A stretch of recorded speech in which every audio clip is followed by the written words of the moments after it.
Hello friends, welcome back English with Ranjit Kumar. तो देखिए, हमने कल पढ़ा था सब्जेक्ट, वर्ब और ऑब्जेक्ट के बारे में।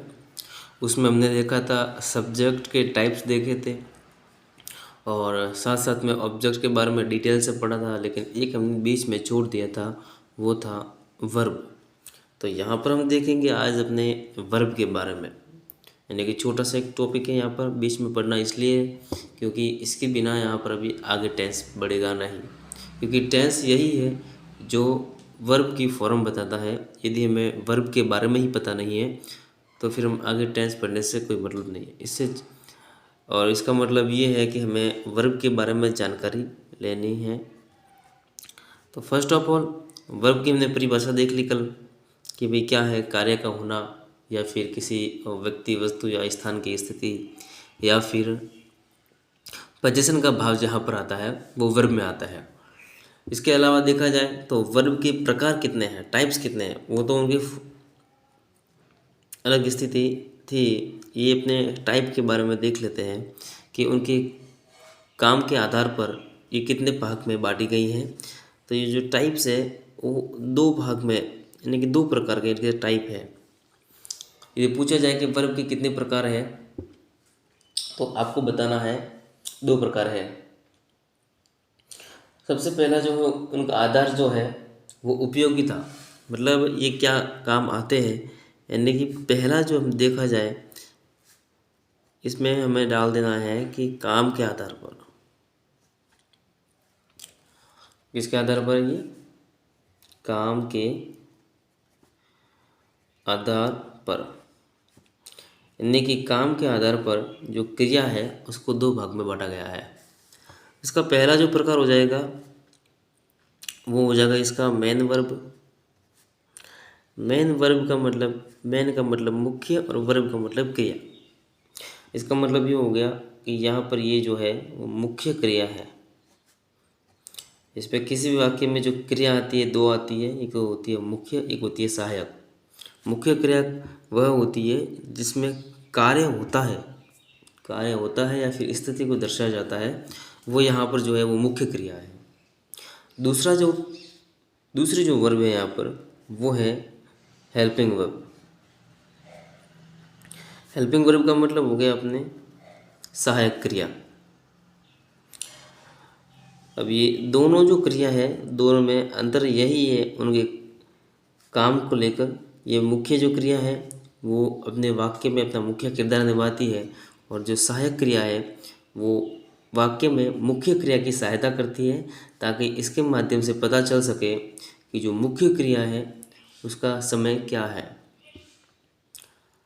उसका डिटेल में हम थोड़ी बहुत देखें।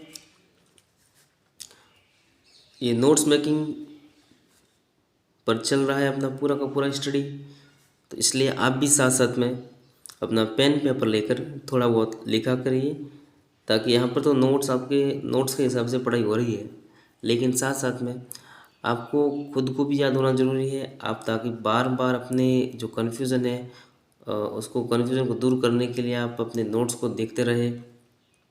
और पढ़ाई का सबसे बड़ी तरीका यही है कि नोट्स बनाते रहना है और साथ साथ में उनको पर डे पढ़ाई करते रहना है।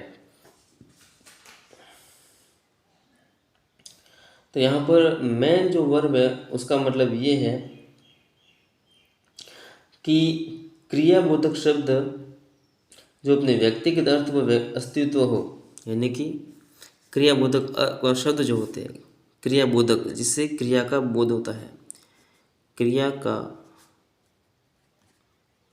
बोध होता है, क्रिया का बोध कराने वाले शब्द, कराने वाले शब्द, क्रिया का बोध कराने वाले शब्द जिसका अपना अस्तित्व है, जिसका अपना अस्तित्व है। अब इनका भी खुद का अस्तित्व है, तभी ये मेन वर्ब है। ये किसी की सहायता से नहीं मतलब ये किसी की सहायता के लिए नहीं आती, ये स्वयं अपना अस्तित्व रखती है। जिसका अपना अस्तित्व होता है, ये इसकी परिभाषा हो गई, जिसका अपना स्वयं का अस्तित्व होता है। यानी कि कुछ ऐसे शब्द होते हैं जो क्रिया का बोध कराते हैं और साथ साथ में क्या करते हैं, अपना अस्तित्व लिए हुए होते हैं। जैसे कि अपने एक एक सेंटेंस लेते हैं, आई राइट लेटर। यहाँ पर एक वाक्य है छोटा सा। अब यहाँ पर जो दिया गया है, इसमें जो मुख्य क्रियाएं हैं, यानी कि काम यहाँ पर जो हो रहा है वो क्या है, यहाँ पर राइट है। ठीक है। अब यहाँ पर ये क्या है, अपना खुद का अस्तित्व लिए है। अब इसको यहाँ से हटा दिया जाए तो वाक्य में बहुत फ़र्क पड़ेगा, वाक्य नहीं बनेगा। ठीक है। यहाँ पर यदि कुछ और डाल दिया जाए तो भी अर्थ बिगड़ जाएगा, यदि इसको हटा दिया जाए तो भी ये काम का नहीं है वाक्य। इसलिए यहाँ पर जो राइट शब्द आया है वो अपना खुद का अस्तित्व लिए हुए है और इसका अपना महत्व है खुद का, और इसी शब्द से यहाँ पर क्रिया का बोध भी हो रहा है। तो इसी कारण से यहाँ पर ये जो शब्द होता है वो हो जाएगा अपना मैन वर्ब। ठीक है। अब दूसरी बात देखें यहाँ पर, यानी कि दूसरा जो प्रकार है वो कौन सा है। दूसरा प्रकार हमने यहाँ पर ऊपर देखा था, हेल्पिंग वर्ब है यहाँ पर। ठीक है। तो यहाँ पर जो दूसरा प्रकार है वो कौन सा है, helping verb. Helping verb helping verb helping verb जो है उसको हिंदी में कहा गया है सहायक क्रिया। हिंदी में उसको क्या कहा गया है, सहायक क्रिया। सहायक यहाँ पर शब्द से ही पता चल रहा है, यानी कि ये जो क्रिया आएगी वो क्या करने के लिए आएगी, सहायता करने के लिए आएगी। इसका खुद का अपना अस्तित्व नहीं होता, लेकिन जब ये वाक्य में इस मेन क्रिया के साथ में, यानी कि मुख्य क्रिया के साथ में लगती है, तो ये मुख्य क्रिया के समय को बताती है कि किस समय में ये कार्य हो रहा है। सहायक क्रिया की परिभाषा में देख लेते थोड़ी बहुत कि भाई ये है क्या। तो अब यहाँ पर जो सहायक क्रिया है उसके शब्द से ही हमें पता चल रहा है कि ये क्या करते हैं, जो मुख्य क्रियाएं हैं,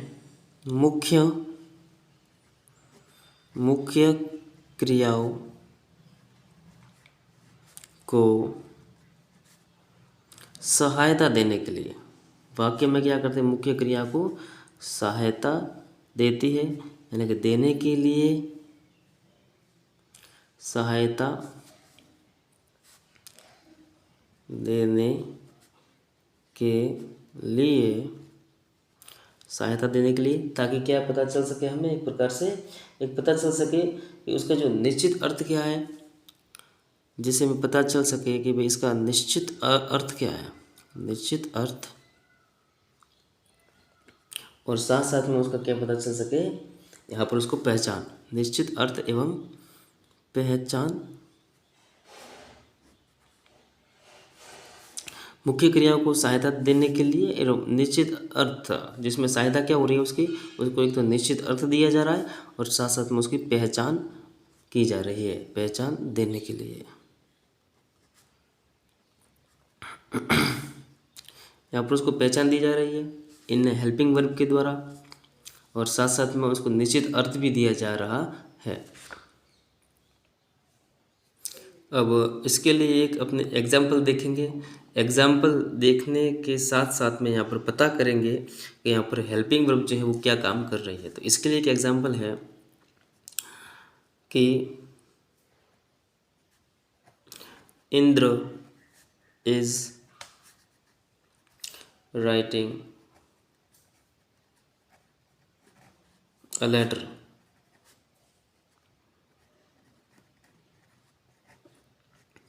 यहाँ पर देखिए मुख्य जो क्रिया है वो क्या है, अपने राइटिंग।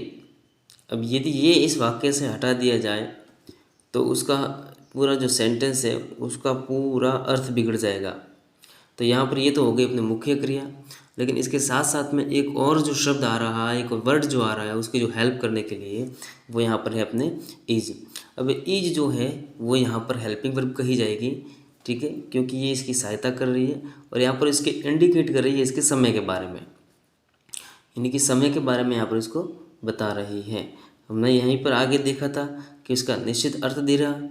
अब निश्चित अर्थ देने के साथ साथ में उसकी पहचान भी देगी। तो यहाँ पर निश्चित अर्थ तो ये हुआ कि यहाँ पर ये इज जो लगा है वो उसके साथ में आईएनजी फॉर्म ला रहा है। ठीक है, और पहचान, और दोनों उसका साथ साथ में दे रहा है ये है कि भाई इसका समय कौन सा है। ठीक है, समय के बारे में भी इंडिकेट कर रही है, समय के बारे में हमें जानकारी दे रही है। तो यहाँ पर हमें दो चीज़ें पता चलती है अपने यहाँ से, अपने इस हेल्पिंग वर्ब के। एक तो ये निश्चित अर्थ प्रदान करती है, दूसरा साथ साथ में ये भी पहचान भी देती है, किसी भी क्रिया को पहचान देती है। किसी क्रिया को पहचान देने से मतलब ये है कि यह उसके समय के बारे में हमें बताती है। जैसे कि यहाँ पर लिखा है Indra is writing a letter, तो यहाँ पर जो राइटिंग की जो क्रिया है वो किस समय में हो रही है, तो यहाँ पर इसका समय जो बताया जा रहा है वो वर्तमान है, क्योंकि जो इज जो यहाँ पर हेल्पिंग वर्ब है वो वर्तमान और साथ साथ में एक कंटिन्यूस टेंस में आती है। वर्तमान में तो आती है लेकिन साथ साथ में उसका भी एक भेद है, उसका भी एक प्रकार है, वो कौन सा है यहाँ पर, कंटिन्यूस। तो पूरी तरह से उसका जो पहचान ये है कि वर्ब जो है वो किस टेंस में है, तो हमें आंसर देना है प्रेजेंट कंटिन्यूस टेंस में। तो यहाँ पर हमें इस हेल्पिंग वर्ब से ये बात पता चलती है। यदि मान लो ये यहाँ से इज हट गया होता और इज की जगह हमने लगा दिया होता वॉज, इज की जगह हमने लगा दिया वॉज, ये भी एक हेल्पिंग वर्ब है। तो ये क्या करेगा, वाक्य का अर्थ तो वही रहेगा, लेकिन वाक्य के अर्थ में एक परिवर्तन ये हो जाएगा कि इसका जो समय है, समय पूरा परिवर्तित हो जाएगा, पूरा चेंज हो जाएगा। यहाँ पर जो काम वर्तमान में हो रहा था वो अब जो वॉज लगने के बाद में ये हो जाएगा भूतकाल का, मतलब पास्ट कंटिन्यूस बन जाएगा। तो यहाँ पर हमें ये बात पता चलती है कि जो हेल्पिंग वर्ब है वो उसका मुख्य जो काम है वो ये है कि कोई भी जो मुख्य क्रिया जो सेंटेंस में आ रही है उसके एक तो निश्चित अर्थ देना और उसके साथ साथ में उसकी पहचान यहाँ पर स्थापित करना। पहचान स्थापित करने से मतलब ये है कि वह उसके समय के बारे में बताएगा। अब इसी दृष्टि से हम आगे देखें, ये तो दो हो गए अपने हेल्पिंग वर्ब और मेन वर्ब। उसके साथ साथ में इसके फॉर्म्स जो होते हैं, उसके जो रूप होते हैं, मुख्य क्रिया के रूप, फॉर्म्स मतलब रूप। यहाँ पर जो मुख्य क्रिया के जो रूप होते हैं वो मुख्य क्रिया के रूप होते हैं अपने तीन रूप होते हैं, जिसमें अपना जो पहला जो होता है, पहली जो कोई भी चीज़ कही जाए तो पहली चीज़ होती है हमेशा होती है बेसिक चीज़ होती है। तो यहाँ पर अपने सबसे जो पहली जो फॉर्म होगी वो होगी बेस फॉर्म। बेस फॉर्म को ही फर्स्ट फॉर्म कहा गया है, बेस फॉर्म को ही फर्स्ट फॉर्म कहा गया है। और यहाँ पर उसी को कहा गया है प्रेजेंट फॉर्म, क्योंकि ये प्रेजेंट के बारे में हमें बताएगी, प्रेजेंट फॉर्म। दूसरी जो चीज़ है यहाँ पर ये उसका सेकंड रूप है, ठीक है। और सेकंड मतलब यहाँ पर पास्ट फॉर्म है, ये सेकंड फॉर्म मतलब पास्ट फॉर्म है जिसको कहा गया है सेकंड फॉर्म, ठीक है। अब उसके बाद में जो तीसरा है वो है ये अपने पार्टिसिपल फॉर्म आती है, जो उसको बोला जाता है पास्ट पार्टिसिपल, उसको कहा जाता है पार्टिसिपल फॉर्म, पार्टिसिपल फॉर्म। अब यही जो पार्टिसिपल फॉर्म है इसी को कहा जाता है अपने थर्ड फॉर्म, ठीक है। अब अपने ये फॉर्म के आधार पर तीन इसके टाइप हो गए। फर्स्ट है बेस फॉर्म, ठीक है, उसको कहा जाता है अपने फर्स्ट फॉर्म और यही काम करती है अपने प्रेजेंट फॉर्म के रूप में। दूसरा जो है अपने पास्ट फॉर्म है और यही काम करती है सेकंड फॉर्म के रूप में। और तीसरा जो है वो पार्टिसिपल फॉर्म है और वही काम करती है अपने थर्ड फॉर्म के रूप में। इसके अलावा यहाँ पर एक मतलब दो ऐसे और भी फॉर्म दे रखे हैं जो वाक्य में अपनी भूमिका निभाते हैं, और वो है मुख्य तो तीन है ही, लेकिन इसके अलावा दो और दे रखे हैं जिसको कहा जाता है प्रेजेंट पार्टिसिपल। ये तो पार्टिसिपल जो फॉर्म थी वो थर्ड फॉर्म है, और उसको अलग से एक और कहा जाता है पास्ट पार्टिसिपल भी कहा जाता है, पास्ट पार्टिसिपल भी कहा जाता है। और अपने यहाँ पर चौथा जो है वो है अपने present participle, present participle. Present participle form है ये, ठीक है। अब ये फॉर्म है क्या, तो प्रेजेंट पार्टिसिपल एक फॉर्म है, ठीक है, जो आईएनजी फॉर्म वगैरह लगती है। जैसे कि यहाँ पर हमने लिखा था राइटिंग का, तो ये राइट शब्द के साथ में लिख कर अपने आईएनजी लगा तो राइटिंग बना, ये प्रेजेंट पार्टिसिपल फॉर्म है, ठीक है। और एक जो होती है टू इन्फिनिटिव फॉर्म, ये भी प्रेजेंट पार्टिसिपल में गिनी जाती है। तो यहाँ पर ये हो गया अपने आज का जो छोटा सा टॉपिक था, लेकिन एक महत्वपूर्ण टॉपिक था वर्ब के बारे में। सबसे पहले हमने यहाँ पर क्या देखा, सबसे पहले हमने यहाँ पर देखा था उसके वर्ब्स की जो टाइप्स है, काम के आधार पर उसको देखा था कि भाई दो प्रकार होते हैं, मेन वर्ब और हेल्पिंग वर्ब, मुख्य क्रिया और सहायक क्रिया। उसके बाद में छोटी सी परिभाषा देखी थी भाई मेन वर्ब क्या है, कि क्रिया का जो बोध कराने वाले शब्द है, जिसका अपना अस्तित्व होता है। कुछ ऐसे शब्द होते हैं जो क्रिया का बोध कराते हैं लेकिन अपना खुद का अस्तित्व होता है, वही होती है मेन वर्ब। जैसे कि यहाँ पर हमने देखा था कि यदि राइट शब्द को निकाल दिया जाए तो पूरा वाक्य का अर्थ ही बिगड़ जाएगा, कुछ अर्थ ही नहीं निकलेगा, इसी कारण से ये मेन वर्ब है। दूसरा हमने यहाँ पर देखा था हेल्पिंग वर्ब। हेल्पिंग वर्ब क्या थी, मेन वर्ब की सहायता करने के लिए आती है, और मुख्य क्रिया को देखा आपने, मुख्य क्रिया को सहायता देने के लिए आती है, ठीक है। और उसका क्या होता है, एक निश्चित अर्थ भी होता है और अपने साथ साथ में पहचान देने के लिए उसका उपयोग किया जाता है। Indra is writing a letter हमने देखा था, यहाँ पर राइटिंग वो शब्द है, मेन क्रिया है। इज हमने लगाया अब समय दर्शाने के लिए, और यदि इज की जगह वॉज लगा दिया गया होता तो यहाँ पर समय चेंज हो जाता, और इसी कारण से उसको कहा गया है पहचान या अर्थ देने के लिए उसका प्रयोग किया जाता है। उसके बाद में हमने देखा था यहाँ पर उसके फॉर्म कितने हैं, फॉर्म हमने देखा 3 हैं यहाँ पर, बेस फॉर्म, पास्ट फॉर्म और पार्टिसिपल फॉर्म। इसके अलावा एक और फॉर्म दे रखा है प्रेजेंट पार्टिसिपल, ठीक है। अब बेस फॉर्म जो होती है वो फर्स्ट फॉर्म होती है, पास्ट फॉर्म जो होती है वो सेकंड फॉर्म होती है, और पार्टिसिपल जो फॉर्म होती है वो थर्ड फॉर्म होती है, ठीक है। अभी के लिए इतना, थैंक यू। अपने वीडियो को ज़रूर शेयर करना, और यदि काम पसंद आए, अपनी मेहनत पसंद आए तो ज़रूर लाइक करिएगा, और अपने मित्रों को शेयर ज़रूर करना। Thank you.